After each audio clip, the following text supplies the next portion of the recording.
Seu irmão do seu lado, diga: seja bem-vindo à ceia do Senhor. Pergunte para ele: você dormiu bem? Aí você responda para ele: o que você quer saber da minha vida?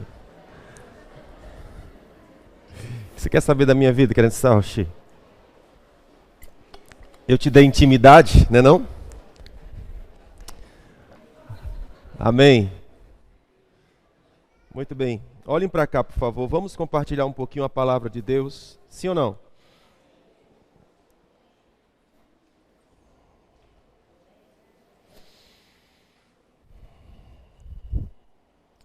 Eu quero conversar algumas coisas com vocês hoje, irmãos. É ceia do Senhor. E eu quero ver se a gente aproveita bem esse momento, ok? O culto é dividido em 3 partes, né? Primeira parte, nós adoramos. Segunda parte, nós inclinamos nossos ouvidos à palavra, aos conselhos do Senhor. E a terceira parte, nós dizimamos e ofertamos ao Senhor. Entendemos que a dízimos e oferta faz parte do nosso culto ao Senhor. Cultuamos com o que temos, ok? Muito bem. Quero fazer aqui algumas perguntas para os irmãos para a gente começar a nossa fala hoje pela manhã. As pessoas diriam que você vive com Jesus? Esse é o tema da nossa conversa hoje. Levi, estava bom, por favor. Olha para cá. Estava bom do jeito que estava. Diga comigo: as pessoas diriam que você vive com Jesus? Pergunta para a pessoa que está do seu lado, primeiro direito, a pessoa que está do seu lado direito, pergunte para ele: as pessoas diriam que você vive como Jesus?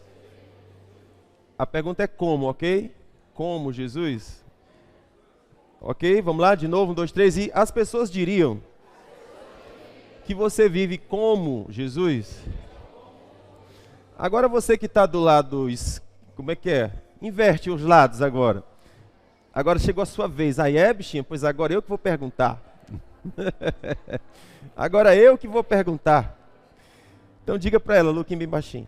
Diga para ela: as pessoas diriam que você vive como Jesus?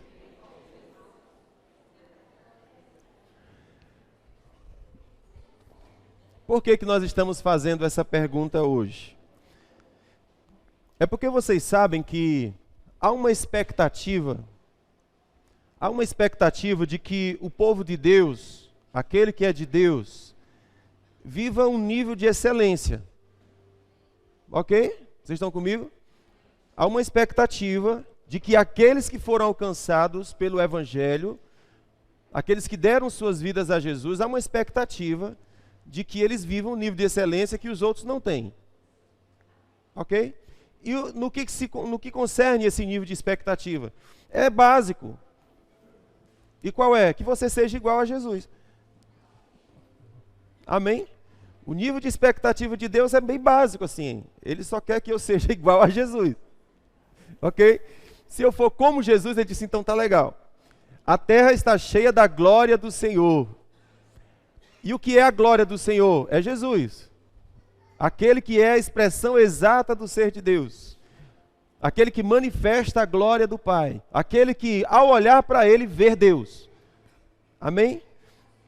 Então Deus tem uma expectativa de que nós sejamos essas pessoas que manifestam a pessoa de Jesus. Vocês se lembram que João 3,16 está escrito: porque Deus amou o mundo de tal maneira que deu seu Filho unigênito. Vamos dizer juntos, gente, pelo amor de Deus, nós somos evangélicos, aleluia. Qual é o texto do evangélico? Qual é o versículo do evangélico? Qual é o versículo que, se você não souber, não entra no céu? É João 3,16. É a senha. Você chega lá, bate no portão do céu e Deus pergunta: a senha? João 3,16. Porque o Senhor, viu? O Senhor que está aí do outro lado do portão, me amou, né? Vamos dizer junto: porque Deus me amou de tal maneira que deu seu Filho unigênito, para que todo aquele que nele crê não pereça, mas tenha vida eterna. Esse texto é belíssimo, é riquíssimo. Esse versículo é riquíssimo. Não vou pregar sobre ele, eu só quero pegar a palavra unigênito. Né? Porque Deus amou muito de tal maneira que deu seu Filho unigênito. A palavra unigênito quer dizer único daquele tipo. Vocês me acompanham? Unigênito quer dizer único daquele tipo. Único. Mas quando a gente vai para Romanos 8, a gente vê Deus dizendo assim, Paulo dizendo assim, porque aqueles que de antemão Deus conheceu, a estes chamou, aos que chamou, justificou, aos que justificou, glorificou, e nos predestinou para que fôssemos iguaizinhos ao seu Filho, o qual é o primogênito da criação de Deus. Então veja que em João 3,16, Jesus é o único daquele tipo. Mas em Romanos capítulo 8 diz, ele é o primogênito da criação de Deus. Primogênito é primeiro de uma série. Amém? É o protótipo, é o piloto. E olha que Deus está dizendo assim, deixa eu ler porque pode ser que vocês não estejam acreditando no que eu estou dizendo. E acho justo que vocês não acreditem mesmo. Olha só. Capítulo 8, versículo 28 de Romanos. E sabemos que todas as coisas concorrem para o bem daqueles que amam a Deus, daqueles que são chamados segundo o seu propósito. Versículo 29. Porque os que dantes conheceu, também a estes predestinou.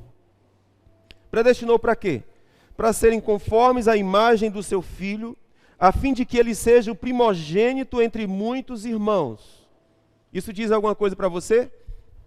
Esse primogênito aqui é Jesus.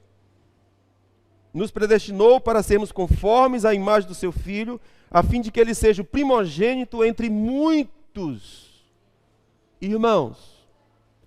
Eu não sei quanto a você, mas você concorda que se você tem um irmão, aquele irmão deve correr na sua veia o sangue do pai, do seu pai e da sua mãe? Eu sei que hoje está uma confusão. Sim ou não? Hoje está uma confusão. Às vezes eu vou fazer curso de casal aqui e eu vou entrevistar as pessoas. Eu digo, meu filho, quem é seu pai? Diga aí. Aí diz, rapaz, eu não estou bem certo. Deixa eu ver, eu vou contar para o senhor a minha história. Quando ele termina a história, a gente está mais confuso do que quando ele começou. Porque a gente não sabe mais quem é mãe, quem é tio, porque o tio não é tia, é avó, e a avó não é avó, é irmã. É irmã da minha mãe, que é... Gente, é uma confusão assim tão grande que quem sou eu? Aí a gente entra numa crise social medonha, porque a gente não sabe quem sou eu, quem é meu pai, quem é minha mãe, de onde eu vim, qual é a minha história. Alô, me digam quem sou eu, de onde eu vim e para onde eu vou, né? Perdidos. Por isso que eu vou te dizer que o que as Escrituras dizem faz todo sentido. O quê? Quando ele fala sobre você conservar a sua virgindade, sobre você amar uma única pessoa, sobre você se dar a uma única pessoa. Ok, eu casei com 5, beleza, começa a consertar agora. Ok? Começa a consertar agora. O que passou, passou, vamos construir uma nova história. Mas se eu vou construir uma nova história, cara, que seja para sempre. Isso causa confusão para você, causa confusão para os seus filhos, causa confusão social, causa confusão de todo tipo. Ok? Tudo bem? Então veja que nesse texto está escrito porque os que dantes conheceu, Deus predestinou para serem conformes à imagem do seu Filho, a fim de que Jesus seja o primogênito entre muitos irmãos. Ele é o primeiro entre muitos irmãos. Você imaginou você ser da mesma categoria de Jesus? Você está comigo aqui? O que é da mesma categoria? Alguém que não nasceu da vontade da carne e nem da vontade do homem, mas da vontade de Deus? Que não foi um homem e uma mulher que se juntaram e disseram, vamos fazer você. Não, você foi criado um novo tipo. Jesus é o primogênito da criação, e quando a gente pensa sobre isso, ele não está falando da criação que foi feita há milhares de anos atrás, ele está falando de uma criação que começou em Jesus. Uma nova criação. Eu disse para vocês outro dia que eu amanheci um dia em casa com uma palavra no meu coração dizendo assim, Deus voltou a criar. Deus criou de novo, Deus tornou a criar. E eu sei que dentro de mim estava uma alegria enorme, por causa dessa declaração, Deus voltou a criar, Deus tornou a criar, Deus está criando de novo na terra, Deus fez algo novo na terra, essa foi a palavra. A palavra foi exatamente essa, Deus fez algo novo na terra. Aí eu, rapaz, isso está certo, porque Deus terminou a sua obra faz muito tempo. Mas aí eu disse, essa palavra deve estar na Bíblia. E aí eu comecei a buscar e não achava. Até que um dia eu achei no livro de Jeremias que estava lá. E Deus tornou a criar algo novo na terra. Do jeitinho que havia sido ministrado, estava lá. Eu só não sabia onde estava, mas estava. Deus voltou a criar, Deus criou algo novo na terra. Ou seja, a criação de Deus se terminou lá no Éden. Acabou. E Deus não criou mais, até que surgiu o unigênito, o único daquele tipo. E a partir desse unigênito, ele começou de novo a criar. Então surgiu uma criação que não é mais a criação antiga, é a criação que foi feita em Jesus. Então veja que no João capítulo 3,16, Jesus é o Filho único de Deus. Mas em Romanos 8 ele é o primeiro de uma série. O primeiro de muitos irmãos. Amém? Então agora você imagina você, irmão de Jesus, na mesma categoria que ele. O que é isso? O que isso significa? Vai dormir. E pede revelação de Deus sobre a profundidade de que é essa declaração. Uma coisa que eu sei é, a Bíblia fala, porque a natureza aguarda com gemidos a manifestação dos filhos de Deus. Em outro modo, em outra versão diz, dos filhos maduros de Deus. Não é só os filhos de Deus, é os filhos maduros.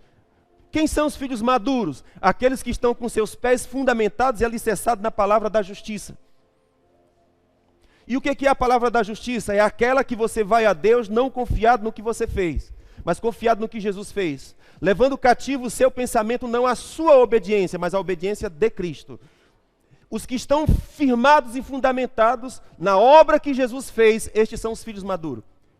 Paulo disse que falar de fundamentos da fé é para as crianças, mas a comida dos adultos é para aqueles que estão amadurecidos na palavra da justiça. Exercitaram as suas consciências na palavra da justiça e por causa disso eles discernem o bem e o mal. Quando a gente vai para o livro de Hebreus,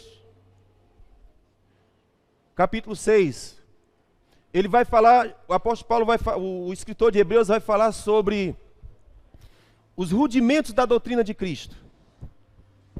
Rudimento é fundamento, são os elementos básicos da doutrina de Cristo. Sabe quais são os dois primeiros que ele cita? Arrependimento de obras mortas e fé em Deus. Esses são os dois primeiros rudimentos da doutrina de Cristo. Arrependimento de obras mortas e fé em Deus. O detalhe é como é que a gente entende arrependimento de obras mortas. Arrependimento de obras mortas é arrependa-se do seu pecado. Arrependa-se do seu adultério, arrependa-se da sua prostituição, arrependa-se da sua mentira, arrependa-se, é assim que a gente ensina. Mas arrependimento de obras mortas é arrependa-se de tentar salvar você mesmo. Isso são obras mortas, porque elas são ineficazes em si mesmo. Elas têm aparência de piedade, mas por dentro a podridão está estabelecida. Compreende o que eu estou dizendo? Ou seja, é fácil eu me comportar como crente. É fácil eu falar como crente. É fácil eu ter os trejeitos de crente. O que é difícil? É você estar estabelecido na palavra da justiça. Ele fez e eu recebo. Ele é o galardoador, eu sou o doador. Eu sou cheio de mentira, ele é a verdade. E ele quis provar pela minha mentira a grandeza da sua verdade. Então por que eu ainda me julgo pecador? É assim que está escrito em Romanos capítulo 3. Então eu posso me relacionar com Deus baseado nas obras mortas, ou seja, aquelas obras que não vão representar nada, são frágeis, são fracas. Eu estou confiado no quão bom eu sou, no quão crente eu sou, no quão justo eu sou. Então nesse sentido você não precisa de Jesus, porque você se basta. E nós aprendemos uma coisa, é que Deus, vocês já me perderam já?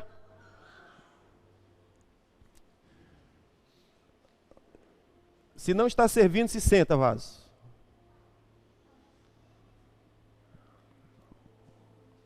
Vocês estão comigo? Então o arrependimento que eu preciso ter é de obras mortas, ou seja, desista de se salvar a si mesmo. Você não vai conseguir. É inoperante, é ineficiente esse método. Está provado. Está escrito que Deus não divide a sua glória com ninguém. E o que é dividir a glória de Deus? Está escrito em Efésios capítulo 2. Ele disse que pela graça sois salvos, mediante a fé, isso é dom de Deus. Não vem de obras para que você não se glorie. Eu não vou dividir a minha glória, eu te salvo. Essa é a obra que eu faço. Você está morto nos seus delitos e pecados. Você está cheio de mentira e arrogância. Se algo vai acontecer dentro de você, eu que faço. E qual é o meu papel? Arrependa-se das suas obras mortas. Estão comigo? Arrependam-se das suas obras infrutíferas, elas não geram frutos. Qual é a obra que gera fruto? É a obra que crê no que Jesus fez em seu lugar. Levando todo o pensamento cativo à obediência de Cristo, em seu favor. Estamos juntos aqui? Glória a Deus. Então, o que eu estou querendo dizer com tudo isso? É que se você é irmão de Jesus, porque você creu no que Ele fez em seu lugar, irmãos, parece que eu preciso martelar um pouquinho mais nisso aqui. Você sabe por que nós somos fracos? É porque confiamos em nós.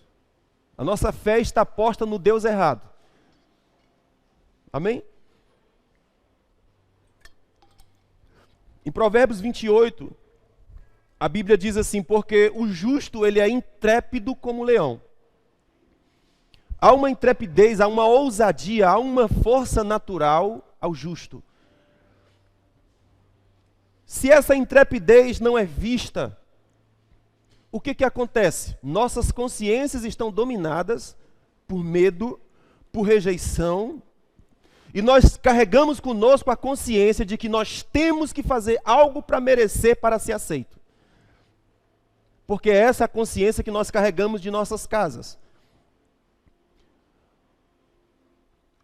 O Roder, ontem eu fui ministrar num evento de família. Depois da minha ministração, o Rodney estava conversando comigo e disse, pastor, o que o senhor estava ministrando é verdade, eu posso constatar isso muito na minha vida e na vida dos meus filhos. E o Rodney é um exemplo de pai. A Marisa é um exemplo de mãe. São maravilhosos. São muito atenciosos com seus filhos, amáveis. Mas o Rodney estava explicando, pastor, o meu filho estuda e ele está entre os melhores do colégio. Lá tem um ranking. E as professoras colocam a colocação dos alunos. E ele está entre os melhores. E ele vem para mim. E eu celebro porque ele está entre os melhores. Mas ele, quando vai jogar bola, ele tem que ser o melhor do time. Mas quando ele tira nota baixa, ele vem para mim arrasado. Mas é com aquela consciência de que o que é que meu pai vai dizer? Eu vou decepcionar ele. Eu vou frustrar ele, porque o meu esforço, o meu braço, o que eu fiz, eu não consegui chegar no nível que eu preciso para ser aceito. O Rodney disse, com a mesma força que eu elogio quando ele tira 10, é a mesma força que eu elogio quando ele tira 7. Mas mesmo assim, há uma consciência nele que diz, eu tenho que fazer para ser aceito. Mas você já é aceito. A questão é, eu preciso fazer, e esse negócio está encrostado na gente. Eu tenho que fazer, eu tenho que merecer, eu tenho que estar no nível para que Deus me aceite. Ele disse, criatura, antes que tu nascesse, antes que tu pensasse em existir, eu já vi teu futuro. Antes que tu pensasse em existir, eu já estava em Cristo, reconciliando você comigo. Não imputando seus erros, seus pecados, suas falhas a você, mas apagando. Criatura, tu nem pensou em nascer. Criatura, quando eu te amei e te busquei, tu estava perdido nos teus delitos e pecados, e eu te dei vida. E agora que você foi reconciliado comigo, o que você acha que eu vou fazer contigo?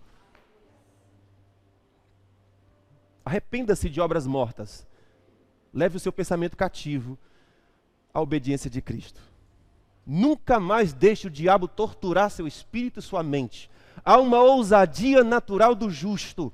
Mas quem é o justo? É aquele a quem Deus não imputou o pecado. Davi disse, bem-aventurado o homem a quem Deus não atribui a eles os seus pecados. Deus não atribui, não foi você que fez.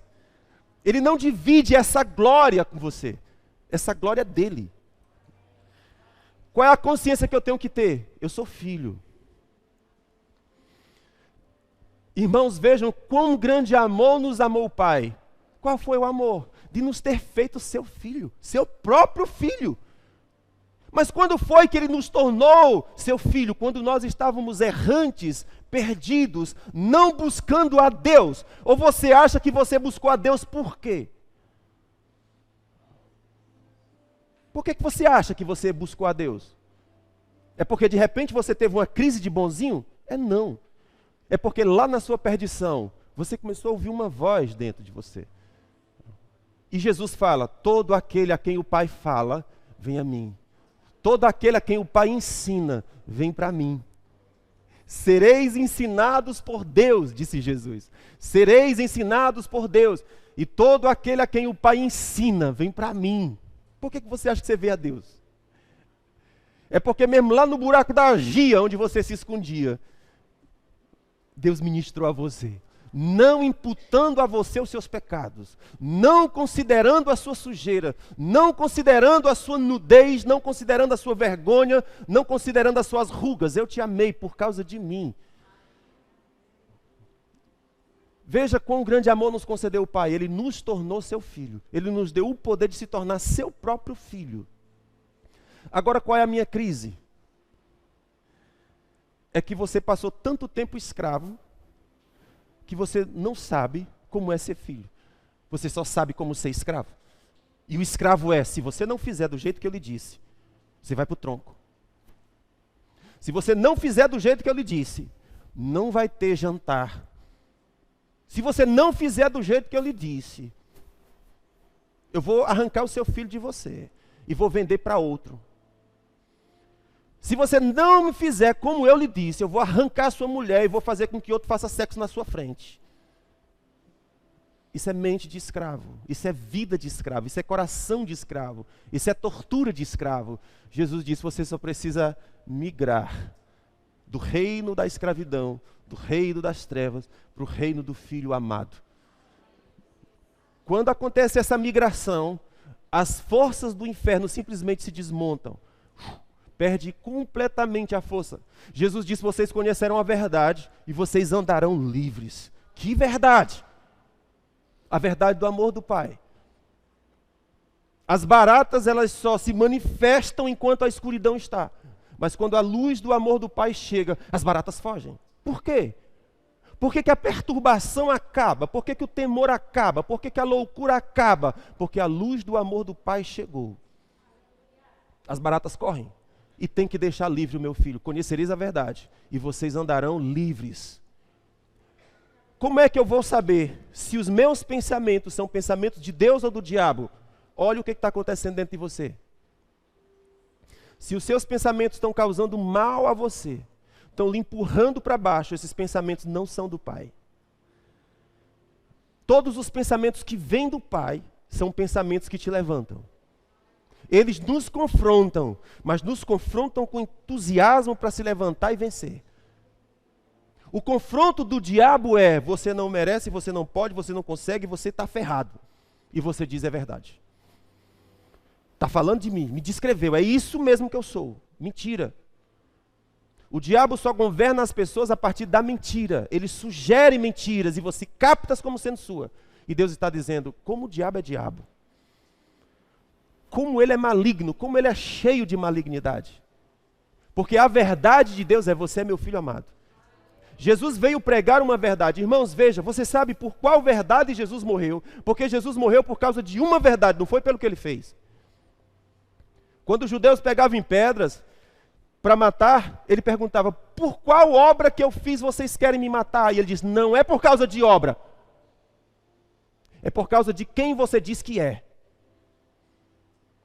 Então tem um jurista que diz que Jesus é singular entre todos os processos criminais, onde o réu é julgado não pelo que fez, mas pelo que dizia ser. E o que é que Jesus dizia ser? Eu sou filho de Deus, eu e o Pai somos um. E os judeus diziam, nós não podemos suportar isso. Nós não podemos suportar essa fala. Eu sou filho de Deus porque tu te fazes igual a Deus. Pois foi isso que Jesus veio fazer. Eu sou unigênito, que me tornei primogênito depois da ressurreição, para que você seja feito tão filho de Deus quanto eu sou. Para que você tenha direito à herança tanto quanto eu tenho. Qual é a segunda obra? Qual é o segundo fundamento da doutrina de Cristo? Creia. O primeiro fundamento é, arrependa-se de obras infrutíferas, porque elas não vão gerar nada. Elas têm aparência de piedade, mas é só aparência. O sepulcro caiado continua por dentro. A limpeza do copo é feita só por fora, não por dentro. Desista das obras, das suas obras. Elas são mortas, elas não geram. Quais são as obras que geram? A fé no que Jesus fez em seu lugar. Por isso que o segundo fundamento das obras da doutrina de Cristo é creia. O primeiro é arrependa-se das suas obras mortas, depois creia no que ele fez. A grande questão é, eu consigo crer que eu fui tornado filho? Eu consigo crer que eu fui transferido do reino da escravidão para o reino do Filho do seu amor? A questão fundamental é essa. Se essa fé conseguir se estabelecer no meu coração, e eu posso ajudar nisso, amém, queridos? A fé genuína é gerada por Deus, mas eu posso ajudar no processo. Como é que eu posso ajudar no processo? Crie, por isso falei. É um exemplo. Comece a falar aquilo que Deus disse a seu respeito. De modo que, se você me ouve dizer um texto, queridão, você devia estar com 10 canetas na mão. Ah, eu perdi o que o pastor disse. Está disponível. Você não paga 1 centavo, devia pagar. Mas você não paga 1 centavo para ter acesso e ouvir tantas e tantas e quantas vezes você quiser. Para quê? Porque eu preciso ouvir de novo. Eu preciso anotar com exatidão. Eu preciso pegar com precisão aquilo que foi dito, porque fala do meu futuro. Fala de quem eu sou. Fala daquilo que eu tenho que crer. Fala daquilo que eu tenho que confessar. Fala daquilo que eu tenho que firmar os meus pés. Fala daquilo que eu tenho que batalhar, a batalha da fé. Porque a batalha vai ocorrer na mente, dizendo tu és escravo. E do outro lado dizendo eu te constitui filho. Você é filho amado. Não, você é rejeitado. Não é? E nós aprendemos que a verdadeira humildade qual é? É concordar com Deus acerca do que Ele diz a seu respeito. Como é que eu sou soberbo? Deus diz algo e você diz não. Soberbo. E a gente define o soberbo como aquele que desce de um carrão, como aquele que é imperoso. Não, amados. Isso é só desdobramentos da soberba. A verdadeira soberba é Deus diz algo a teu respeito e você diz é mentira. É verdade para o outro, para mim não. Porque eu não sou digno disso. Eu não sou digno de abaixando-me de exaltar as alparcas dos seus pés. Isso é João Batista. Eu não sou digno de abaixando-me de exaltar as alparcas dos seus pés. Isso é João Batista. Jesus falou, a lei e os profetas vigoraram até João, mas de João começou a se anunciar o evangelho do reino de Deus. E o evangelho do reino de Deus diz, quando você for orar, não use vãs repetições, porque não é por causa das suas repetições que é ouvida. Quando você for orar, diga, Pai querido. E o Pai querido sabe o que vos é necessário antes que a boca abre, antes que o pensamento chegue à mente. Eu já sei. Então a questão não é você orar a mim, para me convencer de algo. A questão é você orar a mim e dizer, Paizinho. Lembra, você tem um pai. Lembra, você é filho. Qual é a verdade pela qual Jesus morreu? Eu sou filho. Quando Jesus estava sendo julgado, Pilatos chegou e disse, você é o rei de Israel porque estão acusando você de golpe de Estado. Ele disse, não. Meu reino não é daqui, eu vim só testemunhar da verdade. Pilatos pergunta, que verdade é essa? Jesus calou a boca. Mas em todo o evangelho do João, o João está explicando sobre de que verdade. Jesus era testemunha. E é a verdade de que eu sou filho. E é a verdade de que você tem um pai. Em João capítulo 1, versículo 18, ele diz: ninguém jamais viu a Deus. Mas o Deus unigênito, que estava no seio do Pai, esse vai nos revelar quem Ele é. Irmão, presta atenção a coisa, amado. Ninguém jamais viu a Deus. Moisés disse: deixa eu ver a tua face. Moisés não podia ainda ver a face. Deixa eu ver a tua glória. A glória de Deus é Cristo. Deixa eu ver. Aí o Senhor disse para Moisés: Moisés, eu vou quebrar teu galho. É assim, tem um lugarzinho junto de mim, a rocha. Quem é a rocha? É Cristo. Aí ele disse: na rocha tem uma fenda, e eu vou te colocar dentro da fenda. Eu vou te cobrir com a minha mão, e quando eu passar, tu verás. Olha que estratégia fantástica de Deus.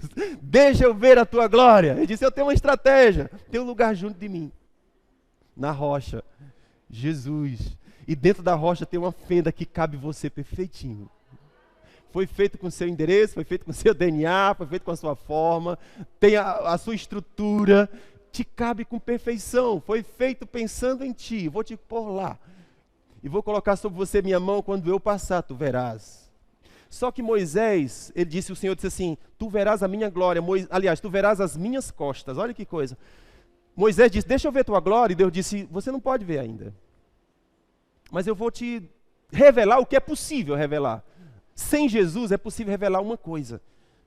Com Jesus, a revelação é ilimitada. Por isso eu preciso do Espírito Santo, para conhecer o Pai.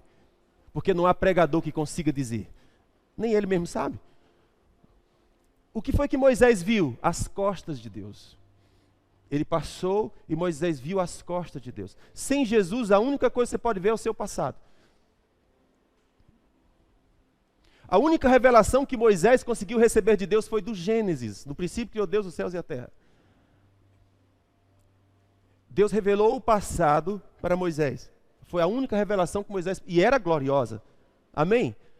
A Bíblia diz que a revelação que Moisés recebeu do Pai era gloriosa. Era cheio de glória, ao ponto que as pessoas, quando viram ele descer do monte, tinham que tampar os olhos, porque a glória era um clarão na cabeça de Moisés que ninguém podia. Era glória. Moisés viu muito da glória de Deus, mas ele só conseguiu ver as costas de Deus. Imagine só. Porque quem era que ia revelar a face do Pai? Somente Jesus podia. Então João diz: ninguém jamais viu a Deus. Quem foi que viu a Deus? Aquele que estava no seio do Pai. Quem? Jesus. E ele vai nos revelar como é Deus, como é o Pai. A face do Pai, que ninguém viu. Então você observe que ele disse: aquele que está no seio do Pai. Vocês já viram falar aqui quarta-feira, para quem vem quarta-feira, aleluia,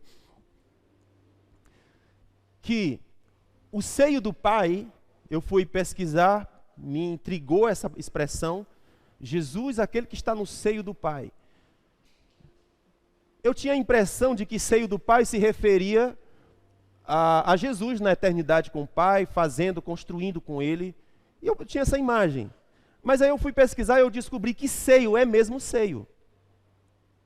Então quando diz Jesus, aquele que está no seio do Pai, está falando aquele que está, a palavra seio significa aquela parte do corpo que está entre os braços. Seio, a parte do corpo que está entre os braços. Então o que João está dizendo é: aquele que está no abraço do Pai vai nos revelar como Ele é. Amém. Você já viu um escravo abraçando o seu senhor? Por isso Jesus fala: o escravo não fica para sempre em casa. Porque na primeira oportunidade que ele tiver, ele vai dizer: pernas, para que eu te quero? Mostra para que foste criada. Usa toda a tua potência, porque quão mais distante eu puder estar dessa casa, eu vou. Jesus fala: o escravo está doido para sair, mas o filho Nem que você bote ele para fora, ele vai. Porque disse é a casa do meu pai. O escravo não fica para sempre na casa, o filho fica. Então, quando Jesus está sendo crucificado, o Pilatos pergunta: você é rei? Ele disse: não, senhor. E por que você está sendo morto? Ele disse: é porque eu vim dar testemunho da verdade. E qual é a verdade pela qual você está morrendo? Eu disse que eu e o Pai somos um. E eles disseram: tu te fazes igual a Deus quando dizes que tu é filho de Deus. E ele diz: mas é verdade? Essa é a verdade pela qual eu morri. Essa é a verdade que o inferno não conseguiu ouvir. E porque não conseguiu ouvir, em todas as vezes que Jesus tocava nesse ponto, eles pegavam em pedra e tem que morrer. Porque é uma verdade insuportável.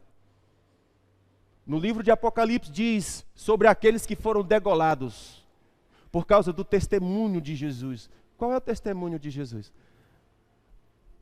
Eu sou filho. Deus tem um filho. Eles morreram por causa do testemunho de Jesus. E o testemunho de Jesus é: Deus tem um filho que era unigênito e foi transformado em primogênito. Nele, Deus voltou de novo a criar algo que não existia na terra. E a terra está clamando e dizendo: filhos maduros de Deus, quando vocês vão se levantar? E ser quem vocês foram criados para ser. Amém? Vamos começar a pregar agora. Isso aqui era para a gente começar.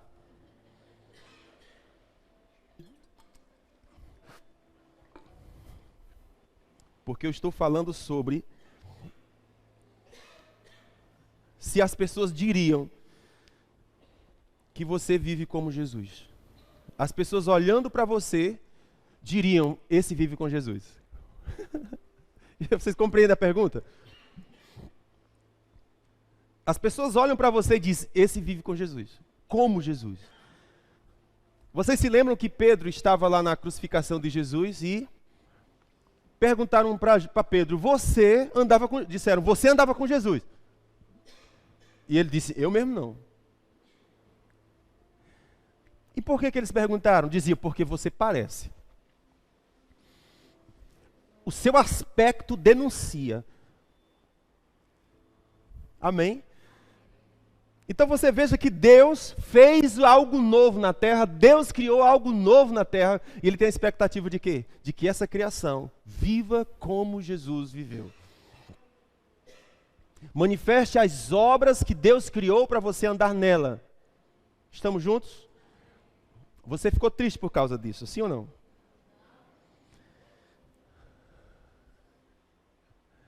Glória a Deus.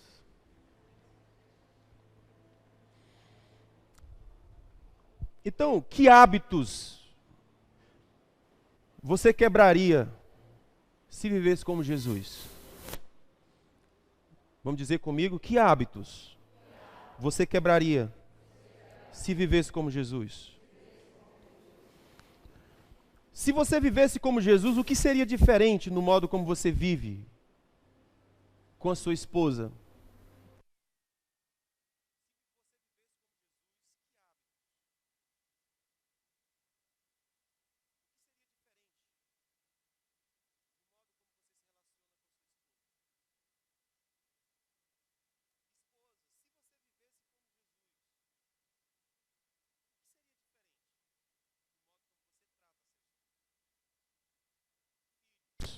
Se você vivesse como Jesus, o que seria diferente no modo como você trata seu pai?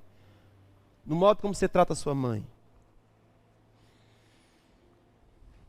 Se você vivesse como Jesus, o que seria diferente? Você igreja. Você considera a sua igreja como algo importante? Você se envolve com ela? Ou é um sacrifício para você nos Estados Unidos? para convencer você a vir para a casa do Pai. Se você vivesse como Jesus, o que você faria diferente no modo como você se relaciona com a sua igreja? Se você vivesse como Jesus, como você trataria seu pastor? Com que tipo de honra você o honraria? Você escuta o que ele faz e entra no ouvido e sai no outro. Você se lembra que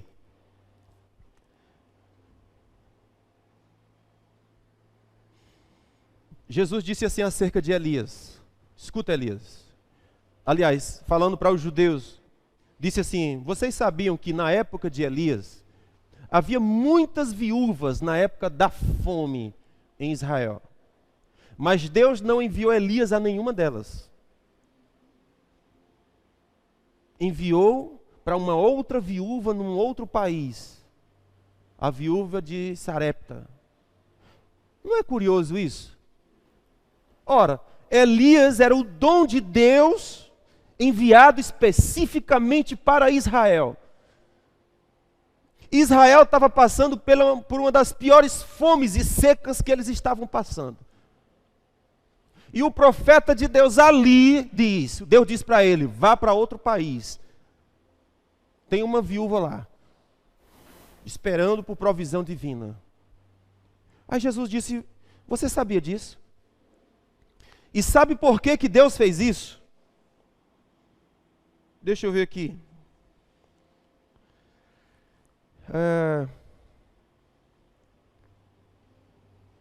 Eu acho que é Lucas capítulo 4.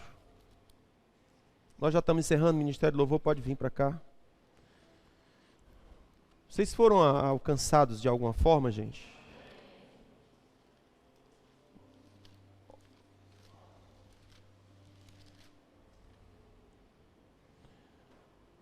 Lucas 4. Olha só, quero ler a partir do versículo 22. Lucas 4, 22 diz assim: e todos lhe davam testemunho. Isso aqui era Jesus, estava na igreja, lá no templo, na sinagoga, aliás. Ele leu um texto, depois ele se assentou, e todos lhe davam testemunho, e se admiravam das palavras de graça que saía da sua boca, e diziam: não é este filho de José? Disse-lhe Jesus: sem dúvida, direis esse ditado: médico, cura-te a ti mesmo. Tudo o que ouvimos teres feito em Cafarnaum, faze-o aqui também. Prosseguiu Jesus: em verdade vos digo que nenhum profeta é aceito na sua terra. Em verdade vos digo que muitas viúvas haviam em Israel nos dias de Elias, quando o céu se fechou por 3 anos e 6 meses, de sorte que houve grande fome por toda a terra, e nenhuma delas foi enviado a Elias. Aliás, em nenhuma delas Elias foi enviado, senão a uma viúva em Sarepta de Sidom. Também muitos leprosos haviam em Israel no tempo do profeta Eliseu, mas nenhum deles foi purificado, senão Naamã, o sírio. E todos os que estavam na sinagoga ouviram estas palavras, diga comigo, e ficaram cheios de ira. Olha que coisa curiosa. O que era que Jesus estava dizendo aqui, gente? Olha só o que Jesus estava dizendo. Jesus aqui estava sendo rejeitado pelos da sua própria terra. Estamos juntos aqui? Jesus estava sendo rejeitado. Eles olhavam para Jesus e viam como aquele homem fluía na unção. Como era impossível dizer que aquele homem não estava inspirado pelo céu nas palavras que ele falava. Ok? Todos tinham testemunho claro. Ele fala como se Deus falasse por ele. Tranquilo? Mas no coração, eles rejeitaram Jesus. E Jesus disse: vocês vão dizer esse ditado: médico, cura-te a ti mesmo. Cura-te a ti mesmo. Tudo o que ouvimos teres feito em Cafarnaum, faz aqui também. O que eles estavam dizendo é: nós temos ouvido a tua fama por aí afora, por que é que tu não faz a mesma coisa aqui? Sabe qual é a resposta de Jesus? É porque vocês não me aceitam aqui. E porque vocês não me aceitam, a torneira do céu fecha para vocês. Então a pergunta que se faz é: como que nós tratamos aquele a quem Deus envia para nós? Como que nós tratamos? Sequer nós reconhecemos que o ministro é alguém enviado de Deus para nós? Sequer reconhecemos isso? Ou nós o ouvimos como um simples homem? Se você entendesse que Deus estava exortando você, por que você não obedece? Vocês estão comigo? Se você entende que Deus está exortando você, por que você não obedece? É porque é o astro falando? O que Jesus está dizendo é: porque vocês não discernem que eu sou aquele a quem Deus enviou a vocês, é por causa disso que vocês não estão prosperando. Simples assim. Irmãos, quem estava falando aqui era o próprio Deus encarnado. E eles não viram e não perceberam. Diga que isso é uma tragédia. Sim ou não? Deus está diante de você, mas travestido de pastor. E você diz: você não consegue discernir no seu espírito quem fala contigo. E por causa disso não prospera. E por causa disso o evangelho não acontece. E não tem nada a ver com o pastor, tem a ver com a sua atitude que trancou o rio de Deus. Nem Jesus pôde fazer milagres. Nem Jesus. Imagine eu. Amém? Então veja, Deus não enviou Elias às viúvas de Israel. E tinha muitas passando fome. Por que Deus não fez isso? Porque eles rejeitavam aqueles a quem Deus enviou. Não o reconhecia como enviado de Deus a eles. Eu não estou dizendo que você deve se submeter a todo tipo de pastor. Não estou dizendo. Porque Jesus advertiu sobre os falsos profetas. Tenham cuidado, acautelem-se dos falsos profetas. Ok? Ele falou isso. Se você identifica que o seu pastor é falso profeta, cai fora. Aquele homem não fala por Deus. Agora, se você identifica que ele fala por Deus e mesmo assim seu coração é rebelde, você está em maldição. Você está resistindo ao próprio Deus. Estão comigo? Ninguém é obrigado a se vincular a um pastor. Ninguém é. Você é livre. Jesus fala: toma cuidado com os falsos profetas. Agora, se você identifica que o profeta é verdadeiro e mesmo assim você não obedece, você está ferrado. Nem Deus pode operar milagres. Por que ele não pode? Porque ele não pode. Jesus disse: em verdade vos digo que nenhum profeta é aceito na sua casa, na sua terra. Aí a gente diz: está vendo? A Bíblia diz. Sim, a Bíblia diz, mas isso é um lamento de Deus. Não é Deus dizendo: é verdade, faça assim. Não, ele está dizendo: que droga. Vocês não reconhecem o profeta na sua própria terra. Essa semana, esses dias eu estive pregando numa igreja em Fortaleza e no caminho uma irmã disse uma palavra assim: pastor, eu ouvindo a sua ministração, só vi uma coisa ao meu coração dizendo: a TGF não merece você. Aí o sangue de Jesus. O que eu imagino que ela estava dizendo é: eu percebi um ministro tão gigante, com revelações tão lindas da parte de Deus, que a impressão que eu tenho é que a igreja,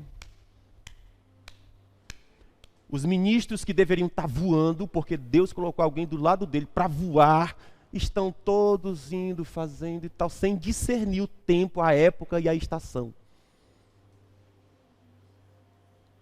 Eu entendo o discernimento que a irmã estava falando, mas eu resisto no meu coração a aceitar essa conversa, porque eu acredito que a igreja TGF é uma igreja linda. Eu acredito que a igreja é linda, mas eu acredito que se no seu coração você não se linka, se você não se vincula ao seu pastor, não tem crescimento. Não tem, porque não recebe, porque corta. Corta a enchente de Deus que quer alcançar você. Então a pergunta é: como que nós tratamos aqueles a quem Deus nos envia? Nós os matamos? Acaso nós nos tornamos assassino de profetas. Veja o que diz Lucas, ainda no capítulo 13. No capítulo 13, versículo 34 e 35. Olha só o lamento de Jesus. Posso ler? Lucas 13, 34. Jerusalém, Jerusalém, que matas os profetas e apedrejas os que te são enviados, quantas vezes quis eu ajuntar os teus filhos como a galinha ajunta a sua ninhada debaixo de suas asas e não quiseste? Eis aí abandonada vós é a vossa casa, eis aí abandonada vos é a vossa casa. Eu vos digo que não me vereis, até que venha o tempo em que digais, bendito aquele que vem em nome do Senhor. Queridos, veja que declaração terrível. Ele diz, eis aí, abandonada vos é a vossa casa. Diga isso comigo, eis aí, abandonada vos é a vossa casa. Por quê? Porque ele disse, Jerusalém, Jerusalém, que matas e apedrejas os profetas, e apedrejas aqueles que te são enviadas. Ele diz, quantas vezes eu quis fazer contigo, como a galinha faz com seus pintinhos, e não quiseste. O que é isso? É a rejeição dos profetas que Deus envia para a sua igreja. Uma rejeição no coração, dureza no coração, resistência no coração. Ele diz, por causa disso, vossa casa está desolada. Queridos, isso é terrível, sim ou não? Glória a Deus. Ok? Vou parar por aqui. Em suma,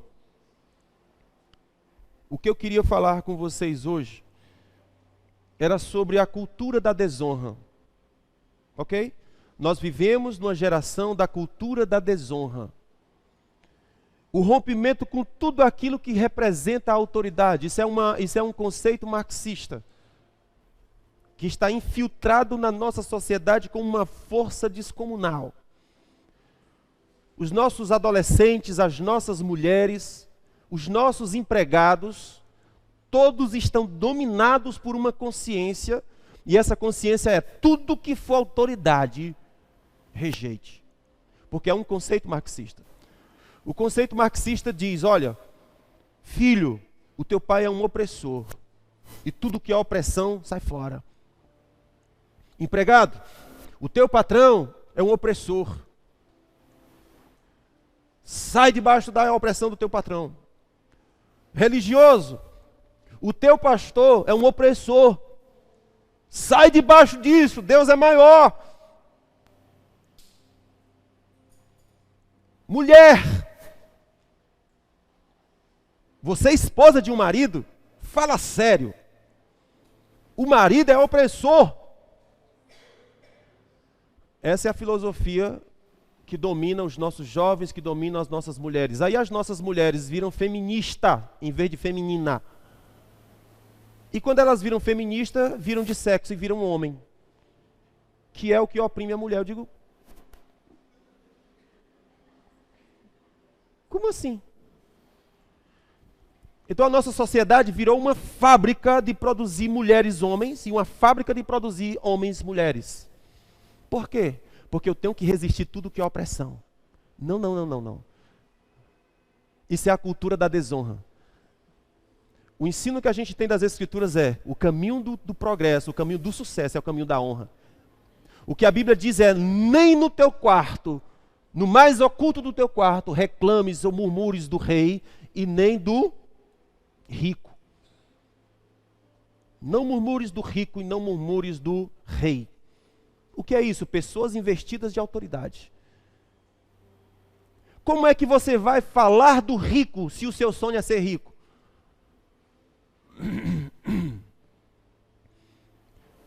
Você vai descobrir a importância do rico quando você precisar de um emprego e não tem. Você quer alimentar os seus filhos e não tem de onde tirar recurso nenhum. Aí você diz, meu Deus, se tivesse alguém que me socorresse nessa hora. Depois que você está suprido, diz, você é maldito. Como assim, criatura? Por que você não fica no lugar dele? Porque você tem liberdade de ser patrão também. Vai ser patrão, já que é fácil. Desculpa aqui, vocês estão sentindo que eu estou brigando? Não, não. Então, o meu intuito aqui era falar sobre a cultura da desonra. Desonra de empregado com seu patrão, desonra da esposa com seu esposo, desonra do filho com o pai, desonra das ovelhas com seu pastor. E o que acontece? Uma balbúrdia. Uma balbúrdia. Você não tem noção do que é uma casa de muita influência feminina e sem nenhuma influência masculina. Você não tem noção do que é isso. O quão destrutivo é isso. Excesso de mulher, escassez de homem. O estrago que isso causa na personalidade do ser humano. É claro que isso você só vai perceber isso com muitos anos de observação. Quando você olha aqui no foco, você diz, tanto faz, tanto fez. O homem não faz diferença, não presta para nada, só para trocar lâmpada, vai nessa. É muito mais profundo do que isso aqui que nós estamos discutindo. A cultura do mundo é cultura de desonra, a cultura de Deus é honre aqueles que estão investidos de autoridade. Eles estão investidos para te abençoar. Eles estão investidos para te proteger. A criança entregue a si mesmo causará vergonha. Do que ela precisa? De autoridade sobre ela. Do que é que você precisa como igreja? De um pastor firme que te diga qual é o caminho. Mas no tempo da crise, o pastor chega, você vira as costas. Aí eu digo, vai em paz, vaso. Porque você resiste àquele a quem Deus te envia, a tua casa está desolada. Quantas vezes eu quis fazer-te como a galinha faz com seus pintinhos, eu quis abraçar-te, eu enviei alguém para te abraçar, e você não quis. Como se Deus, por nosso intermédio, vos exortasse, e você não quis. Cultura de desonra. E honra não é bajulação. Honra é uma atitude do coração. Quem honra não precisa dizer que honra. Se percebe. Vocês compreendem isso?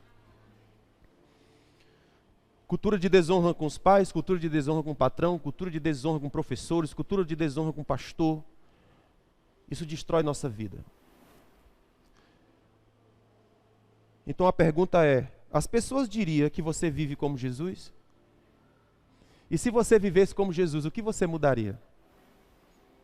O que você mudaria como esposo? O que você mudaria como filho? O que você mudaria como ovelha? O que você mudaria se você vivesse como Jesus? Porque a expectativa de Deus é que os filhos maduros de Deus se levantem e vivam como Jesus. E façam a diferença na terra como Jesus. Você foi tornado filho, não mais escravo. Você foi elevado de nível e é ao nível de Cristo.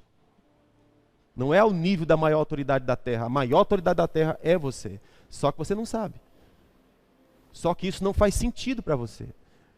Mas no dia que isso fizer sentido, não tem quem te segure, porque as cadeias já foram rompidas. Amém, queridos? Que Deus os abençoe.